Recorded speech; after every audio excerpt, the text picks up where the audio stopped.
Hello everyone and welcome to this presentation. My name is Christopher and I would like to present our paper entitled A Visual Diagnostic Framework for District Heating Data, Enhancing Data Quality for AI-Driven Heat Consumption Prediction. And the agenda for my presentation will be first go through the motivation for doing this work, the case study that we have applied it for, go through the architecture and design of the tool and present the tool, and then take some of the highlights from the case study, what we found, and some discussions on that. And then at the end, do a conclusion on the work. So the motivation for this work is that around 66% of the Danish heating demand is covered by district heating. And in order to operate these district heating networks efficiently, we need to have precise forecasting for this. The AI algorithms forecasting this today requires a lot of high quality data in order to have high precision on the forecasting. It is found that district heating data often suffers from these quality issues like missing readings and anomaly spikes and inconsistent records. So we want to see, before we actually apply it to any machine learning models or AI models for predicting, we want to go in and see what is the quality of this data. To do this, if we look at the 4 levels of analytics, which is mostly used within, or at least a lot used in business understanding, we can see that the first part is about descriptive analytics, so trying to see what happened. Then there's a diagnostic analytics, so why did it happen? And then we have some trying to predict what would be happening, and then at the end, how should we react, or what decision should we take on this? And this work mainly relates to the first 2 steps on the descriptive analytics and diagnostic analytics. So we have the research question: how can visual analytics be used to systematically evaluate and improve the quality of district heating data prior to AI model training? So it's mainly the steps that we apply and try to investigate what's happening, what is the quality, and how can we improve it before we go to the next step on the predictive analytics.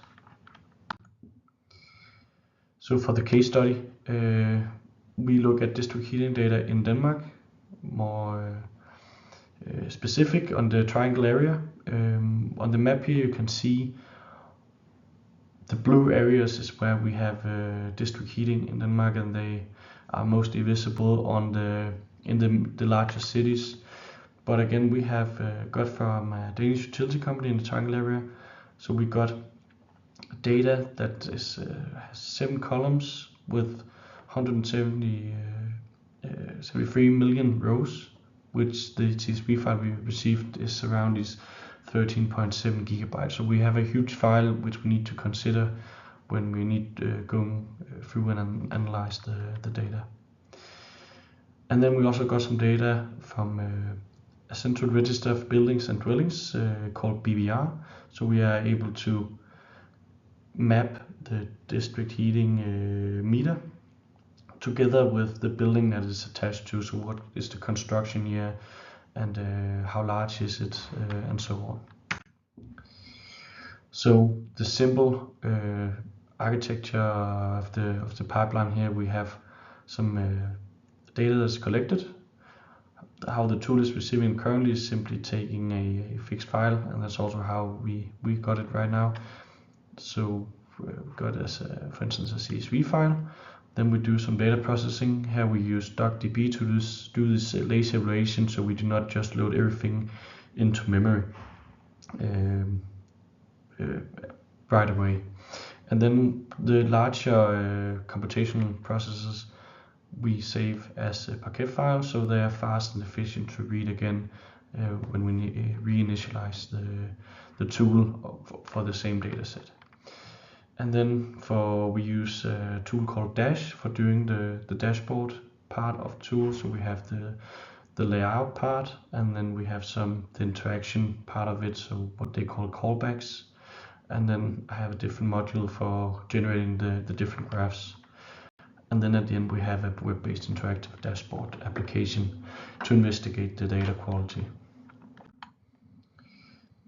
So for the current version, we have the visualization we have here, and they are based on analytics on what do we need in order to actually analyze and identify the quality of the data. So we have some time series line plot, since it's time series data we're working with, so we can see, for instance, sudden spikes, drops, and missing values. And then you can see in the table we have tried to categorize as issue detected, the KPIs, and also suggested actions that we can do based on what we see. So without going too much into details, we also use box plots, histograms, heat maps, KPI gauges, and data grid, scatter plot, and a correlation matrix. And I will show you all these in action when presenting the tool. And here we see the first view from the tool. Since it's currently working locally, we need to put in the paths for the files and also where I want to save it. As an additional feature, if we want to have some weather data and see the correlation between the weather and the data for district heating, we can select the area, and within this area it will find all the weather stations and take the mean of that, and we can use that to find some correlation with the data. Once it has been read, we are met with a preview of the data, and also what data types do we have, the same for the BBR, and we also have a mapping overview from the BBR data and the metering data. We can see that some metering IDs are not present in the BBR data. We have some of the unique metering IDs and a heat map on missing IDs, and the color gradient over time shows us that we are having added more metering IDs over time. Some statistics on the overall columns, numerical columns. We have some visualization on the weather data, and then we have the AG grid down here that has statistics for individual meters, and we can filter and sort on that as we want. And we can, after we've done that, we can get the query and set up here so we can save it for later, or we can write a query manually, or if we have saved some, we can put it in, apply it to the grid, and we have a filtering on metering IDs fulfilling this filtering. And then we can apply it, and we can then we save it, and then we can apply it to this feature where you can see the visualization for that specific filtered group, and also for that column that is selected in the drop down menu. And we can see in the beginning of the year we have very high consumption data, but since everything is by default dynamic, we can change the settings and then see how it looks like in Zoom and hover and everything. If there's some statistics on individual meter level that doesn't make sense, then we can add it here, and we can see some visualization on that specific meter and see if it is faulty, or at least try to explain why does the statistics look like it does. Here, for instance, we can see for the heat map showing the missing values that at the end of the data set we have a lot of periods where there's no values, and then some time series line plots for all the numerical columns. That's for the first tab of the tool. So if we go further and look at the data quality assessment, that's where we met with the time period of the data, and we can select the time period that we want these KPIs for. So for each numerical column we get all these gauges and box plots and heat maps and histograms and line plot for that, so we can go into depth and see how does it look like for this numerical column.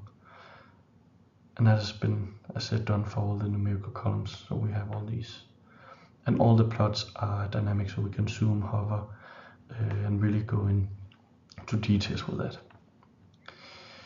In the data understanding, that's where we try to match the building information with the weather information.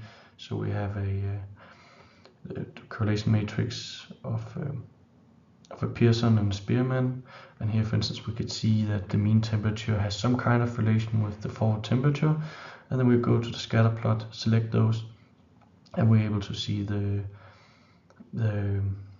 visualization of this relationship, and we can select what group we want to see. And the groups, they are based on some k-mean clustering that has been done based on the building data and the weather data. And here we can see the characteristics of the different clusters. So what kind of building are we talking about, or what year they built in. And then at the end we can see some autocorrelation and fast Fourier transformation that helps us to identify, do we have any seasonal pattern.